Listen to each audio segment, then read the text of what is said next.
जर तुम्ही नोकरी करत असाल तर हे ग्रॅच्युइटीचे नवीन नियम तुम्हाला लाखो रुपये जास्त देऊ शकतात आणि ही माहिती तुमचं रिटायरमेंट आणि फ्युचर सिक्युअर करण्यासाठी खूप महत्त्वाची ठरणार आहे.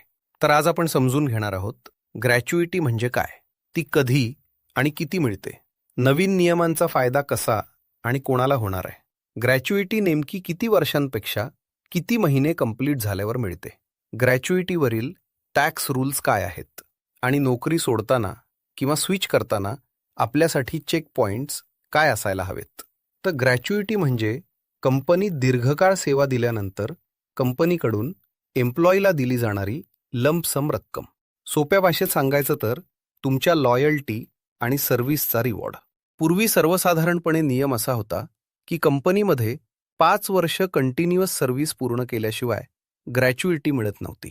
पण आता फिक्स्ड टर्म एम्प्लॉईज म्हणजे कॉन्ट्रॅक्ट बेसिस वर्कर्ससाठी मोठा बदल झाला आहे.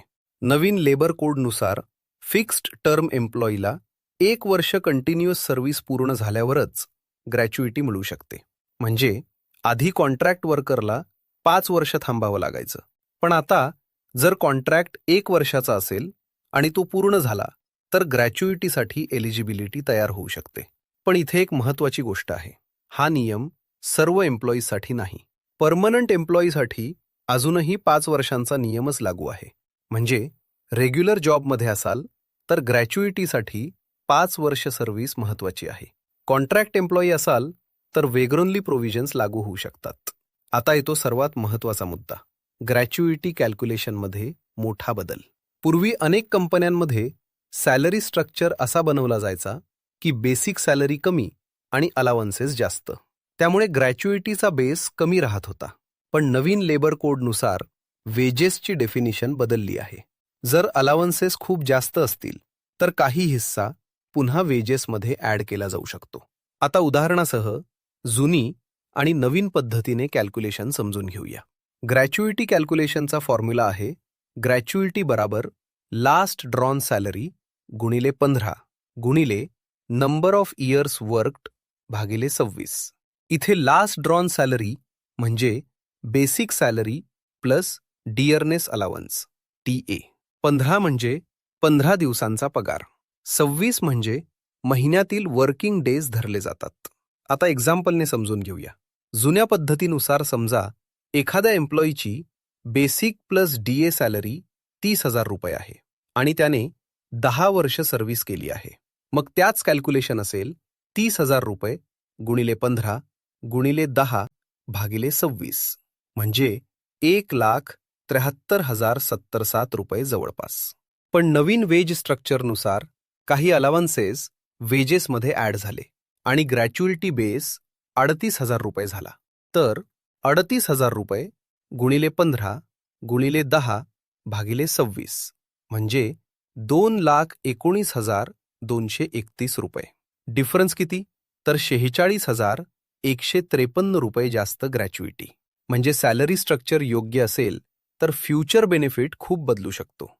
पण दुसरी बाजू अशी आहे की वेजेस बेस वाढला तर पीएफ कॉन्ट्रीब्युशन सुद्धा वाढू शकतो. त्यामुळे काही लोकांची मंथली इन हँड सॅलरी थोडी कमी दिसू शकते. आता सर्व्हिस इयर राऊंडिंग समजून घ्या. जर तुम्ही 5 वर्ष 7 महिने काम केले असेल तर ग्रॅच्युइटीच्या हिशोबासाठी ते 6 वर्ष धरले जाते. पण जर सेवा 5 वर्ष 4 महिने असेल तर ती 5 वर्षेच धरली जाते. यामध्ये कंपनीचे धोरण आणि लागू असलेल्या नियमांनुसार थोडा फरक पडू शकतो.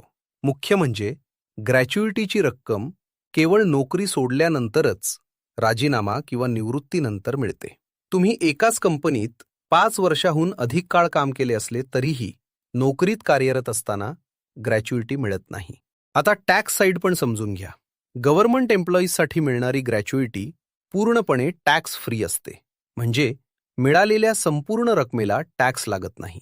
प्रायव्हेट सेक्टर एम्प्लॉईजसाठी ग्रॅच्युइटीवर आयुष्यभरासाठी जास्तीत जास्त 20 लाख रुपयांपर्यंत टॅक्स एक्झेम्पशन मिळते आणि त्यापेक्षा जास्त रक्कम संबंधित टॅक्स स्लॅबनुसार टॅक्सेबल होऊ शकते. तसेच एम्प्लॉईच्या निधनानंतर नॉमिनी किंवा लीगल एअरला मिळणारी ग्रॅच्युइटी पूर्णपणे टॅक्स फ्री मानली जाते. म्हणून फक्त ग्रॅच्युइटी अमाऊंट बघू नका, टॅक्स प्लॅनिंग पण करा. तुमच्यासाठी ॲक्शन पॉइंट्स. सॅलरी स्लिप बघा. बेसिक सॅलरी कमी आणि अलाउन्सेस जास्त आहेत का ते तपासा. HR ला ग्रॅच्युटी एलिजिबिलिटी विचारा. कॉन्ट्रॅक्ट एम्प्लॉई असाल तर टीनर पूर्ण करा. करिअर बदलण्यापूर्वी ग्रॅच्युटी लॉस होत आहे का ते कॅल्क्युलेट करा. फायनल कन्क्लुजन सिंपल आहे. ग्रॅच्युइटी ही छोटी गोष्ट नाही. योग्य सॅलरी स्ट्रक्चर, जास्त सर्व्हिस इयर्स आणि प्रॉपर प्लॅनिंगमुळे लाखोंचा फरक पडू शकतो.